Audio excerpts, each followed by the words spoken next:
My guest on Armchair Interviews is an internationally recognised author, lecturer, broadcaster, musician and artist. He is a visiting lecturer at Wilmslow Guild and the University of Chester. He also heads up his own archaeological unit and runs a DVD production and props company called Mythcore. He is here to talk about his upcoming book, which is due for release later this June or early August, about a UFO crash in Wales which has been termed Europe's Roswell, and his investigation around this account, which will be the 40th anniversary of this crash. Please welcome Mark Olly.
What got you interested in archaeology?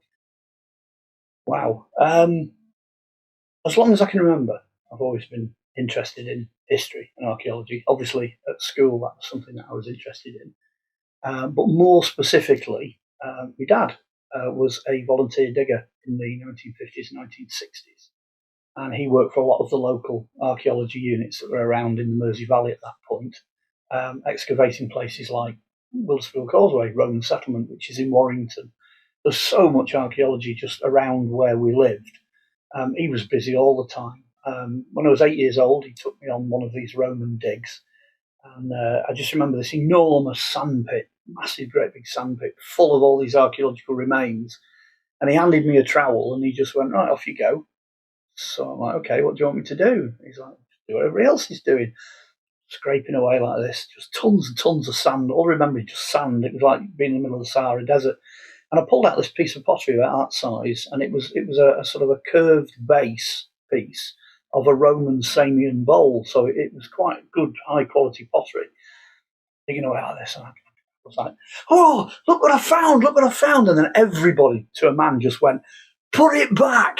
Put it back!" Because you're not supposed to pick things up, are you? So fortunately, I could tell where I'd just pulled it out of. You could see the shape of the sand, so I put it back. That was the first thing I found, was this rim of this Samian bowl. At that point, I was just hooked. I was like, that's it. This is something I really want to do. So I stuck at it. I was 8 years old, 9 years old, 10 years old, 11 years old, going on all these different digs with my dad at weekends and stuff like that. And then eventually I went to art college when I was a teenager. So I started there when I was 16. And in Warrington, the old Warrington Art College faces the door to the museum and library. So I was finishing at art college and I was literally walking across the road, going through the door into the library for lectures that were being done by Liverpool University Institute of Extension Studies, as it used to be. A guy called Peter Davey, who became head of Isleman Studies, he was running that. So from the age of 16, then 17, 18, when I left art college, I basically did 2 years there at the museum and library with the extension studies people. But then again, it was a case of, come and dig something at the weekend. So going back a bit, when I was in my teens, I stumbled onto Norton Priory, which was the biggest monastic dig in Europe. There's never been one as big as that in Runcorn. So anyway, we ended up going down the canal, and that's how we got into Norton Priory. So we ended up literally just walking into this massive international dig site.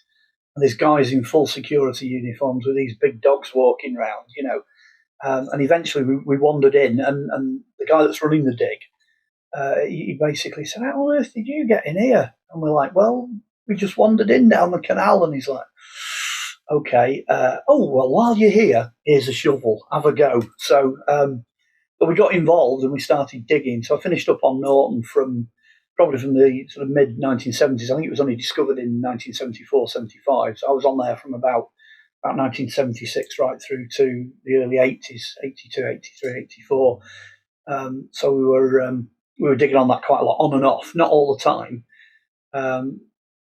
because eventually I got a record deal because of all the bands I was working with. So at the age of sort of 2021, I was off doing that. So kind of at that point, the archaeology then, you would have thought it would have took a back seat, but actually it didn't. Because if you get into the music business, I was there 21 years in all, so if you get into the music business, they take you everywhere. You end up going everywhere. You know, go Winchester and Chichester and Glasgow and Edinburgh and you name it, wherever you are, there's always archaeology. There's always an abbey or a church or a stone circle or a site that's worth visiting. So I just kept doing that. I just kept visiting wherever I went, wherever I found myself over that period. So I covered an enormous amount of British archaeology. Land's End to John O'Groats, just covered huge, tremendous amount. Actually, as a sideline, I helped to get a friend of mine into sound engineering, and he does it professionally. He does it on an international level. He's just finishing a tour with Christy Berg at the moment, so he does all this live sound and what have you. And I met him when he was a teenager, and he was just kind of wanting to be a sound engineer. And I sort of encouraged him into that as a family friend. And he still does the same thing now. He still goes around all these sites. So if he's anywhere near a big stone circle like Stonehenge or Castlereagh or Thornborough or wherever he is in the country, he will make a point of going during the day to visit these sites because it gives you something to do. It gives you, helps to kill the afternoon, as it were. And it's funny because only recently, only in the last week or so, I've heard that Robert Plant, singer of Led Zeppelin, Robert Plant and Brian Johnson, who's the singer of AC/DC, they've teamed up. And on the internet, there's actually sort of a mini series thing that they're doing where they're exploring the valleys of Wales. Because Wales, of course, is very close to Robert Plant's heart. So it's interesting. I'm not the only kind of music business person that's gone out there over the years and explored. It'd be interesting to see what they find while they're out there. But that's only come out in the last couple of weeks that they're doing that. So it's not unusual. It's not unusual for someone to go and search for history at the same time as doing something creative like music. Well, after being in the music business for 21 years, eventually I got to the point where I'd been drumming so long that physically the body just can't take that kind of batter, and my back collapsed eventually. So I was actually laid up for year 34, year 35, year 36 for those. In the 1990s, from about 94 to 96, I was laid up and I couldn't work. So I hatched this idea of actually going back to archaeology. I thought, we'll swing back.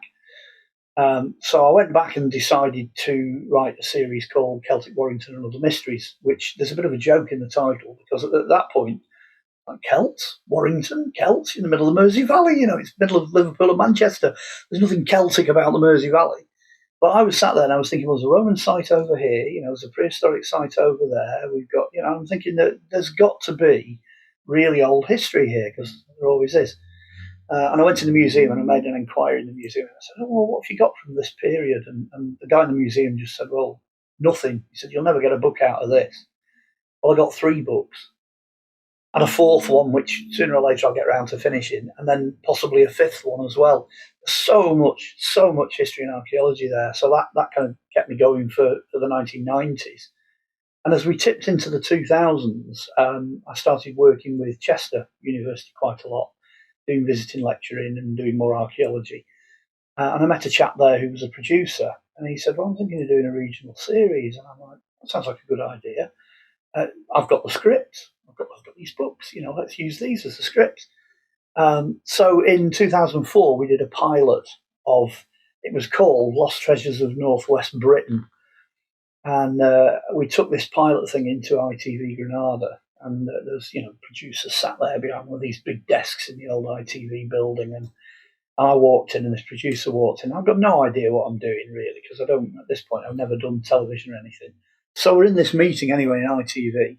And this producer chap, the executive producer from ITV, looks at my friend who's the producer from Chester and says to this guy, he says, well, I'm interested. I think I might want to commission this series on one condition. My friend goes, well, what condition would that be? He goes, this guy here presents it. So at this point, I'm like, well, okay, I've not really done any presenter work. But we'll give it a go. We'll have a go, and we'll see how it goes. Anyway, we did all right with it. We did 2005. We did a series there. That was 6 episodes. 2007 we did another 8 episodes. 2008 we did another 8 episodes. We did a couple of Sky specials. We released the Europe's Roswell DVD, which came out in 2008, which we'll talk about a bit later on. Then the books came back, of course. I started then generating more and more books. We did the Disappearing Ninth Legion, pretty much nail these ghostly warriors that had walked out, Romans that had walked out of York. We did Life and Times of the Real Robin Hood, spelled ROBYN HOODE. So if you go looking for it, make sure you spell it right, otherwise you won't get it. We had to do it differently because Robin Hood, you'd be amazed how many books have already used titles, so we spelled it differently. Then we had Revealing the Green Man, which was a very popular book that's doing extremely well. And then we did Robin Hood as a documentary, and then we did The Disappearing Ninth Legion as a documentary, which hasn't been released yet. So that actually brought us right up to the start of lockdown with that documentary. It should have come out in 2019, but I've got it. I've got the edit now sat at home on a flash drive, and we'll just have to work around, the couple of years delay we've had down to the pandemic. So during the pandemic, my publisher then comes to me and he says, I want a really apocalyptic book. I want, the end of the world. We want something that's, catastrophe on a global scale and all this, that, and the other. He sent out this circular to all the authors. And I'm thinking, well, extinction of human species. You can't get more cataclysmic than that. Let's do some archaeoscience. Let's have a look at what's going on in the background. So during lockdown, I wrote Crystal Skulls and Human Heads. And I thought, oh, this is going to nail it. He's really going to like this. So I sent it in. And the publisher was like, well, I don't really get it. I don't get it. I don't get the point of this book. Where's it going? What's it all about? And I'm like, well, you asked me for a book about extinction. You can't get any better than this. This species has died, that species has died. But also I was dealing with crystal skulls, which is a slightly left of centre subject, and also with stretched heads, these elongated skulls, which then drew the attention of Philip Mantle at Flying Disc Press, which is the next publisher where I am now. This is after pandemic, post-pandemic. And he said, well, I like it. He said, stick a chapter on the end about aliens and off we go. So there we were. So I dealt with the whole subject of the idea that people think these heads are alien, but actually they're not. They're other species of us. So that was brilliant. So Crystal Skulls and Human Heads. And then the next book after that, I kind of bounced back then to Philip. And I said, well, I've been working on this book for the last 40-odd years, I said, and it's all about King Arthur. It's the truth about King Arthur. I said, would you be interested? And initially he went, no, I don't do history. But then I was doing a few interviews to promote Crystal Skulls and Human Heads, a bit similar to this kind of interview, but, internet podcast type stuff. And one of the ladies who was doing Paranormal Underground out of New Orleans is quite a good friend of Philip's. And I just happened to mention in this interview, I said, I've got this book about King Arthur. And she's like, oh, leave it to me. I'll sort him out. One of those type, I thought, oh, what for done here? And I mentioned it in a couple of other interviews then. And apparently a few of these radio people, especially this lady from New Orleans, got back to Philip and said, look, you're crazy not to take this book because it is conspiracy and it is new knowledge, new information. It's every bit as edgy and unsettling as anything to do with UFOs. Plus the fact we as radio stations would really like something different. We've done all the, the Bigfoot flying saucers, the Loch Ness Monster and all that. We've done all this ghosts and all that. It's nice to have something different. So then Philip gets back to me 3 days later and he's like, yeah, go on then. Go on then. I'll take the book. So the Polychronicon of Merlin, Joseph and Arthur, which is this book. It took 45 years to get it into print. It's 488 pages and it's a dead easy read. It's really easy. It is literally, this is the bottom line on King Arthur. So that's just come out. And then the next one we're working on at the moment is Europe's Roswell, which is the title of the DVD we did in 2008. But it's 40 years since it crashed in 1983. So Philip's like, okay, well, don't you think it's time you did something on UFOs? Seeing as I'm a UFO publisher. So I'm like, okay, you can have the 40th anniversary of the crash book. And we've got it. It's pretty much ready to go. Scheduled to be out by the 1st of August. And knowing Philip, it'll be out in June or July because he always works ahead of the game. And that's coming up, so that'll be quite a nice revelatory book. Well, the new book's given an opportunity for me to go back and look how I got started in UFOs in the first place. So I've put the stuff that appeared in the 2008 DVD in the director's cut. I do tell a couple of stories, but those stories have never been written down. They've not actually been officially committed to paper. So it's a great opportunity to go back now and actually do that with the production of the book. So my first, I wouldn't call it an encounter, it's just a happening, was back in the 1970s. 1976. That summer when everything just, got baked. It was like south of France out here. And we decided, me and a couple of friends decided to go camping, which was a really daft idea in retrospect because the whole Cheshire countryside's baked. The ground's like concrete. So we come to put the tent up on this weekend that we were having away up in this village called Antrobus. We were in a farmer's field up there camping.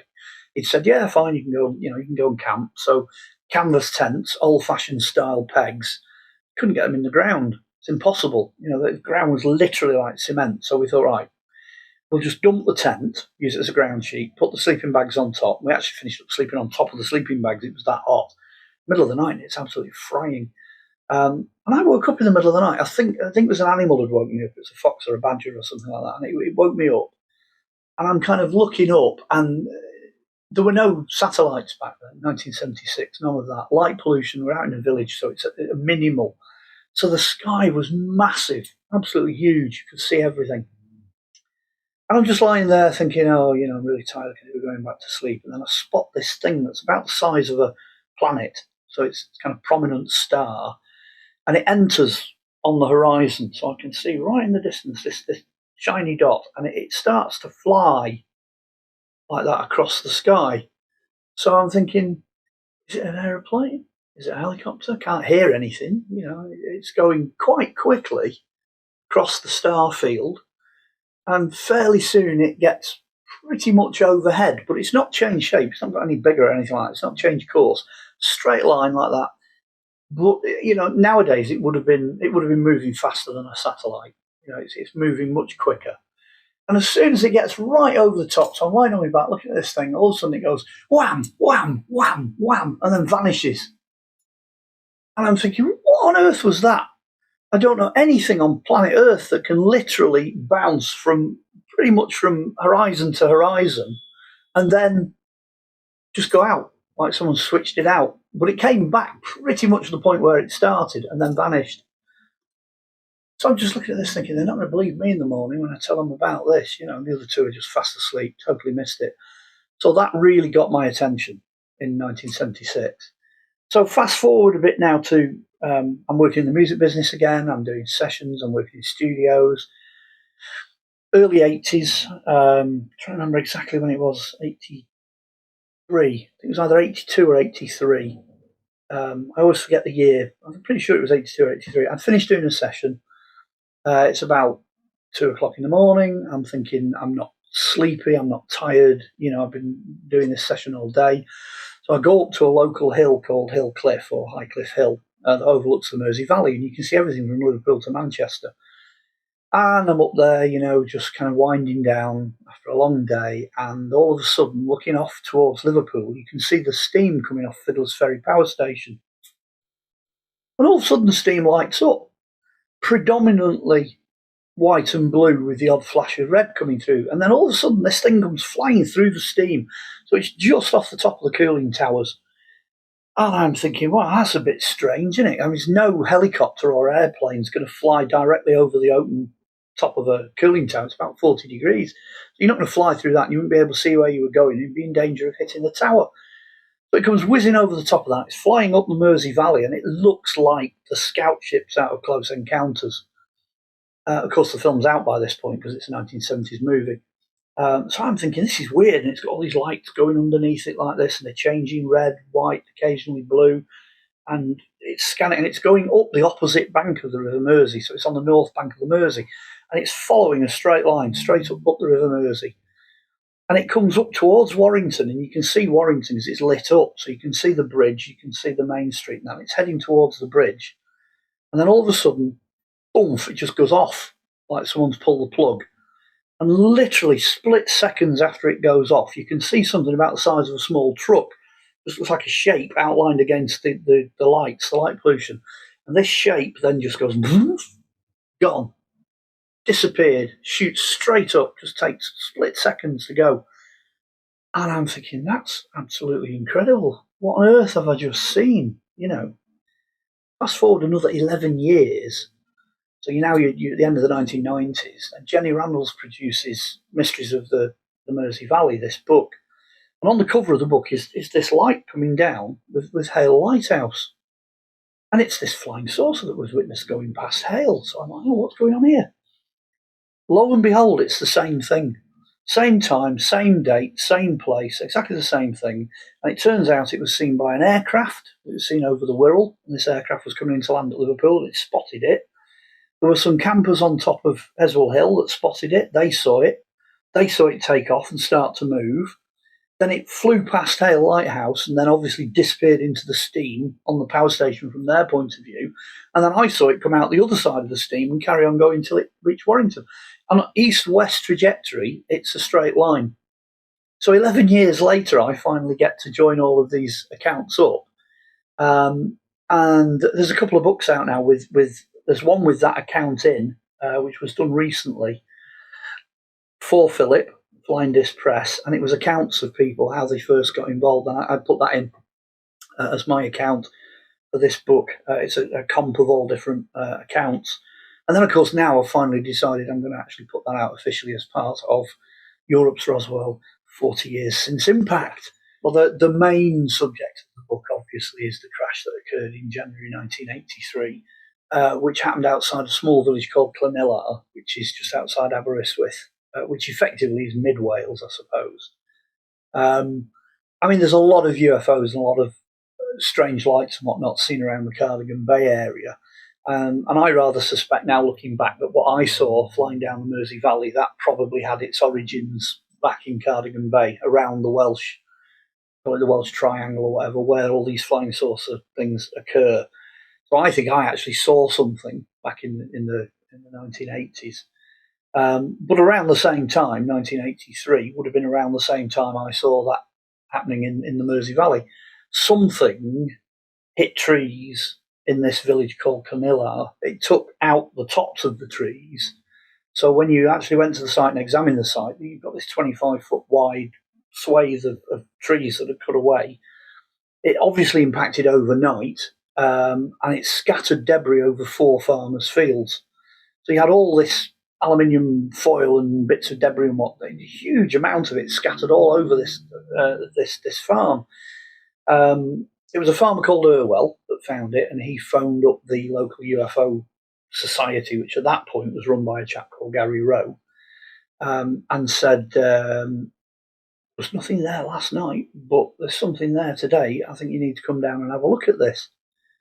But also, same farmer made the mistake of phoning the RAF to say, is this one of yours? So before Gary could get there, the RAF turned up with a crash retrieval team and people from the MOD and all that sort of thing, and most of it was gone, cleaned up. Spent all night clearing all this stuff off the fields, and by the following day it was gone. So at that point in the January, it looked like the case was closed, but Gary was like, no, I still want to come, I still want to see, where it's hit these trees and what the impact is. So Gary, a couple of his friends, they turned up, nothing at all on the fields, any of the fields, but they focused on the woods. And sure enough, they got about 6 fragments of this debris out of where these trees had been impacted. So Gary then says, well, we'll have to come back, we'll have to have another look, bring some, meters, and we'll do a survey, and we'll perhaps have an old metal detect and see what we can find out. A couple of days later, the farmer phones up and says, you're not going to believe this, Gary, but they're actually getting rid of the woods. They're actually destroying the wood. The forestry commissioner in here, and they're just clearing it. So Gary then phones up the forestry commission, and the guy at the other end says, well, it's wind damage. We shifted the woods for wind damage. Gary's like, yeah, really? So by the time we came to do the documentary, which of course was in 2007, 2008, because we did it in the winter. We thought, oh, January crash, we're going to do it in the winter because that's when you'd expect it to be, January. There was literally nothing at all that we could film of what was left. So it was bizarre because we got into a situation where we had this brilliant documentary, great stories, and we had UFO crash debris, which normally is the end. That's the end of the program. It's the big reveal. There you go. And then we had nothing else. So we had the end, but we didn't have a middle and we didn't have a beginning. And it was really difficult. So we did the best we could at the time. We managed to get the hour documentary out, which went out on Reality Films, which is an American company. It's everywhere. You can still see it. It's never really been off the net since we did it in 2008. Very successfully managed to do it by telling the story. But then we tried to interview the villagers. And by 2008, there was nobody left that had the foggiest idea what we were talking about.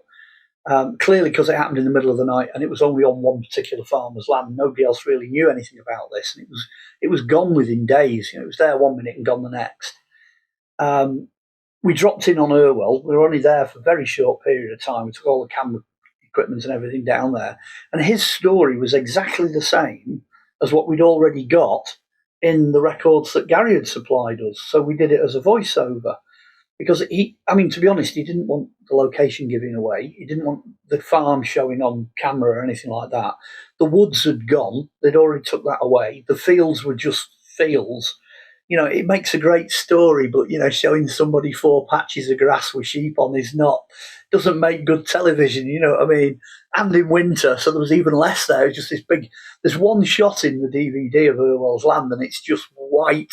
In fact, it's a panning shot. It pans across like that, and it's just white field, white field, white field. It's like a white cat in a snowstorm. And you just can't see anything. So that was kind of as far as we got with that. So, and then Gary had to go at us a bit actually because he had to go. He said, "Well, you never went to speak to Irwell." Well, he didn't. There was nothing we could do. We didn't even get the camera out the boot. There was nothing he wanted to say different to what he'd already said. But Gary was very specific. Gary was like, you must stick to things exactly as I've said them, exactly as I've written them. Because he didn't want flying saucers and little green men. He sticks to UFO, unidentified flying object. And, I'm totally 100%, 110% with him on that. It was an unidentified flying object. Of course, for Gary, the main thing was the newspaper article that then covered the crash, and it has Irwell's original statement in it, presumably made to somebody who then passed that on to the Sunday Express, which is where it appeared. So when we did the documentary, I've got a friend called Scott Lloyd who wrote a couple of books, Keys to Avalon, Pendragon, The Search for the Real Arthur, ran a bookshop. Fabulous researcher, but more particularly very connected into Welsh stuff and Wales. So I said to him, well, if I give you this article, can you chase this up and try and find out what's going on? And you can see it in the documentary, actually. He managed to get it all the way back to the chap that actually wrote the article. And this chap said, well, leave it with me. I'll see if I can find out, what my records show. I'll go back through my notebooks. Anyway, went back through his notebooks and couldn't actually find where the story had originated. He assumed at the time that it was probably one of the office runners, one of the press story runners, had literally just come in and gone, there's a story, can you write it up? And so he just wrote it up. Apart from that, no idea where the origins of the newspaper article is. So that was a bit of a mystery. So we drew a blank. We'd got no idea. In the new book that I'm just producing, I conjecture that it more than likely either came from a local reporter or somebody on the civilian side of the crash recovery. That's the only two sources where you can get that kind of information from. And again, very much like Roswell, which is why we call it Europe's Roswell, there was only the one article. That's it. Nobody else, no local papers, no other national papers ran that article, as far as we know. Obviously, the most important part of it is the fact that the information about the crash needed to get out there. We needed to make it known. So obviously, this will helped to get it known, which the Men in Black clearly didn't want people to know about. So, we did the DVD, and the guys at Reality Films were chuffed to bits with it, thought it was great. It went out, they released the DVD, they released it to various channels, and I'm sat there, as you do, thinking, right, well, this is it. We're going to get massive media attention. We'll be interviewed for all the UFO programs, and we'll be on documentaries and this, that, and the other. I got one phone call from America, from a radio station. This guy phoned me up and he said, can I do an interview? I'm like, yeah, of course you can. So we arranged it, and it never happened. And the whole story vanished. It just disappeared into the ether. And over a period of about 10 years, we shifted all the DVDs. They all went, and it finished up on Amazon Prime, and people watched it and this, that, and the other. But as a story, it never took off. You've got Roswell. They're still rumbling on about Roswell now. They're still making such a big deal out of it and all the rest of it. And, it is what it is. But then we've had that as well. We've got a Roswell over here. We've got bits of UFO and all the rest of it, but nobody seems to want to know. So it wasn't so much just the crash or just the debris or just the Men in Black. It's the absolute deafening silence that followed the release of the story. So at the end of the day, anyway, we just thought, well, we must have got it right, because they really don't want this out there. They don't want people to know. This is a no-no. So clearly, what we're saying is right. Clearly this is the truth. It's how it is. It's how it's happened. I think this should be out there. Well, yeah, I mean, we're putting out a book that says, it's been 40 years since it crashed. Well, 40 years is a long time to not notice that a flying saucer just came down somewhere in Wales. It's like ridiculous. Any other country, anywhere else, like I said, it would have been bigged up. It would be big news, but not so much over here. And it makes you wonder what else has been going on around that area. Yeah, well, like I say, I had some reports, even going back to the 80s. I was picking up on reports of things happening around Cardigan Bay and around that part of Wales. And then, one lady contacted me and she said, well, I was at college in Aberystwyth. I was at art college, and I woke up one morning and I opened the curtains. I saw this thing coming up out of Cardigan Bay. I saw this light coming up out of the water. So I grabbed my camera and photographed it. And I'm thinking, fantastic, we've got a photograph of one of these UFOs coming out of Cardigan Bay. So I said to her, look, well, it's going to be a Kodak. It's going to be, an instamatic shot. It's just going to be a photo. I said, well, scan it and send me the scan so I can, at least have a look at it. And that never did, never followed it up. But, there are a lot of books now, and a lot of people starting to come out and say, well, there are lights out there. There are things being seen by villagers out there, stuff flying around in the hills. There's some debate as to whether the Berwyn Mountain incident is, kosher or not. And I'm inclined to think it might not be. It might just be mountain rescue being mistaken for flying saucers or whatever. But there's no arguing with a piece of a flying saucer. I've actually sat there and I've held this like big chunk of metal. It's like, whoa, this is not right. It exists. It's there. It puts it in a different league. So then there's another mystery, because then you'd think, okay, we've got the pieces of metal. We have the fragments, the debris. Surely that's a lead that can be followed up. So, like I say, Gary managed to get some of it analysed. He had some friends in the aerospace industry that analysed it, but we couldn't get it. It couldn't be officially done. It had to be done unofficially. And shortly after he got this done, there was kind of a knock on his door. When he opened the door, there's the Men in Black, guys in the suits with the passes, with the dark glasses. Couple of SUVs parked up in the cul-de-sac with no number plates on, and they'd come and basically said, we'd like our bits back. But Gary, being Gary, really, really clever, he'd broken one of these fragments up into key rings. Goodness knows how many key rings, probably as many as 90 or 100 of these key rings. And he'd given them out to people. He'd managed to scatter enough of them around to say, look, I'll tell you what, we'll do your deal. You don't come back asking for these bits of metal again, and I won't tell all these people to give these to the press. I'm like, yay, that's fantastic, genius. So these guys, apparently, they just, turned around and walked off in silence, got in the cars, drove away, and were never seen again. So whatever your opinion of the Men in Black is, whether they're Secret Service or whatever, it's more than likely that's what they are. But I don't think, that when they took the glasses, I don't think they got alien eyes or any of this kind of stuff, And, well, like I said, Gary had friends in the aerospace industry. He had there's a couple of ladies and a fella as well, as I've later learned, that were connected to different aspects of the aerospace industry. One of the parties managed to get them analysed, and like I say, found out the metal was duralumin, but the other substances attached to the metal were a mystery. They had no idea what they were.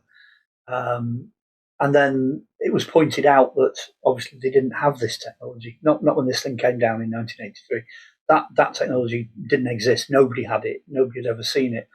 Apparently, it was a very pure type of duralumin, a very pure alloy, which they'd not seen. They'd just not seen this back then. There was one of the other parties concerned did point out, though, that they were developing control surfaces for fighter aircraft made out of duralumin. So things like the wing flaps and the ailerons and all this kind of thing. That was all done using duralumin in the latest generation of fighter jets in the 1980s, going into the 1990s.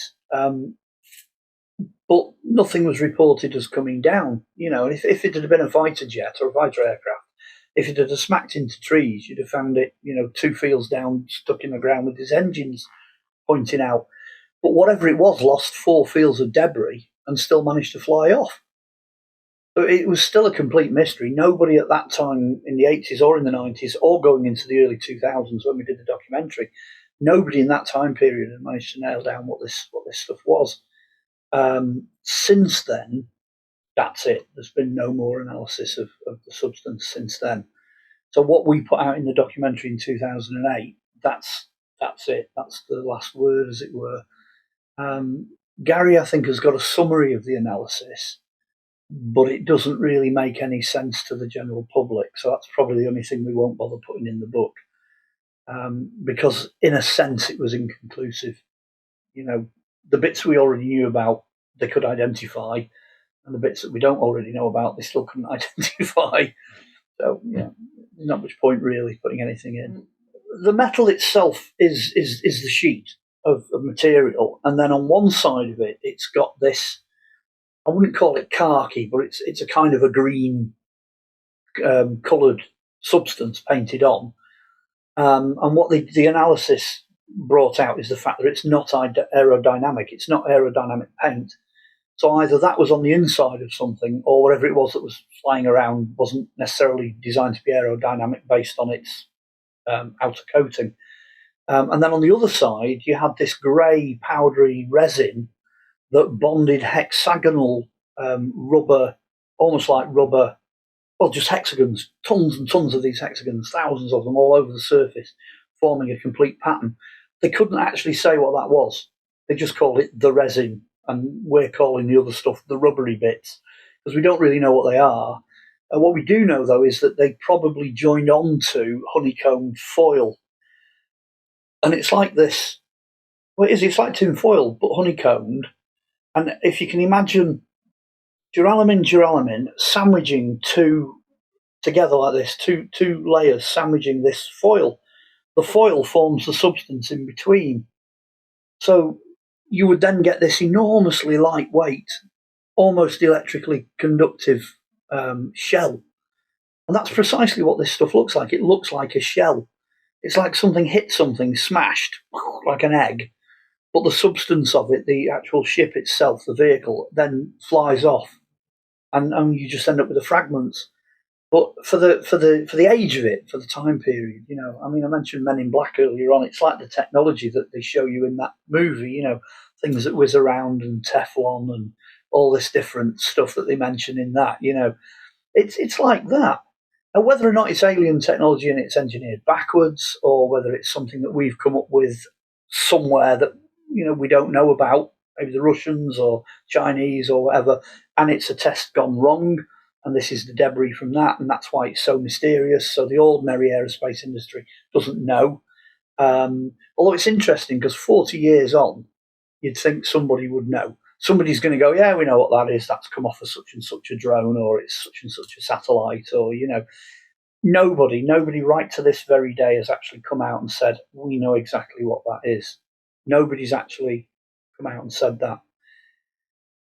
Might just mean it's super secret, or it might just mean they really don't know. And that's really it. I mean, the documentary has nailed it, but there was only 500 copies of the DVD produced. That was all we did in hard copy.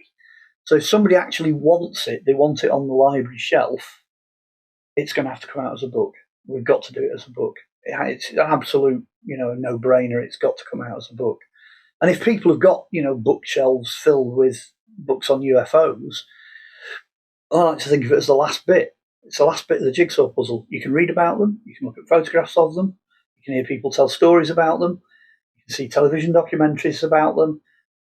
But who has actually seen pieces of them, fragments of them? That's the last step, if you like. It's the last piece of the jigsaw puzzle. So the book is very much show and tell. It's very much like the DVD. It's got shed loads of photos. Every image we could possibly find that we could put in there is in there. In terms of origins for this material and for these craft, I tried to sort of hint at my opinion on that when I did Crystal Skulls and Human Heads. And that, in there, I sort of nail my colours to the mast and I say, well, if it's not us, so you've got this proviso, if it's not something that we've developed, then I'm kind of the opinion that I think humanity has devolved. I think we're not evolving. It's nothing to do with evolution. Yes, you get a limited amount of evolution happening, but not to the extent that species alter into other species. The evidence from Crystal Skulls and Human Heads is the opposite's happening. The number and the quality and the intelligence of species of human beings is decreasing. So if you then catapult that backwards to the beginning of time and you end up with 30, 40, 50 different species of humanity running around, and you end up with these guys with enormous heads, their brain capacity, you could have like 3 Einsteins in one fella. Their capacity was way, way beyond ours, which I think most people would say archaeology backs that up. Clearly they were doing things in the past and doing them in a very different way to the way we're doing things now. So, supposing if their main focus was time and space, because we know it was space, what about time? Their main focus was time and space. Maybe, just maybe, they managed to sort out the problems that we can't. Things like Einstein's relativity, etc., all the science. Maybe they just solved it and they have perhaps stepped outside of time. If that's happening, you've then got this thing, well, they can't be coming from the future, because if you travel backwards, you create a paradox. You're interfering with your own timeline. So you could travel back in time and all of a sudden, if you no longer exist because you've loused something up. So you can't do that. You can't play with that paradox. On the other hand, if you're coming from the distant past and you're travelling to what you perceive to be the end of an era to see where something ends up, that's different, because you don't have the same problems then with paradox. You do in the short term, obviously, if these things have been popping up for hundreds, if not thousands of years, these unidentified objects. You get them right throughout history. But if you're coming from the distant past and you're arriving somewhere close towards the end, then there's not going to be a paradox. That isn't going to happen. So maybe that's why things are getting more and more frequent and we're seeing more and more of these things. It also explains things like abductions, because that is just, at the end of the day, it's analysis. It's basic analysis. They're taking animals, they're taking flora and fauna, they're taking people, and they're taking them on board these craft, basically for the purposes of analysis. And if I was doing that, I'd be trying to find out where these things have ended up. That's what they're trying to do. It's not about our future. It's about their future. And that's where I think we're going. So I touch on that in that sort of detail in Crystal Skulls and Human Heads. And I'm also going to touch on the paradox of time and time travel in the new book, the Europe's Roswell. I'm still working on the conclusion there, but I think that's where that's going to go. So my own opinion is that if they're not current, if they're not currently us messing about with technology, there's probably a good chance that, they're from the past. They've got these big heads and they're weird and they're a funny shape and they're clearly alien and all that. But they still have 2 eyes, 2 arms, 2 legs, a body and a head. So they're still built the same as us. They're not jellyfish from the planet Zog. They're kind of proto-humans or superior humans or different humans, genetically. So I think when you start fitting the evidence in, that's, and there aren't many people saying that. Most people say, oh, yeah, they traveled in time, they're coming from the future, or they're coming from out of our dimension, or they're coming from another planet. Well, I'm not saying any of those things. I'm saying I think they actually come from the distant past. Call it whatever you like, Lemurians, Atlanteans, wherever you want to go. They're distant past. And they're coming because we're reaching the end of what they perceive to be an age, which is going to be an astrological age or a geological age. It's not going to be an age as we understand it. That's where I think they're coming from.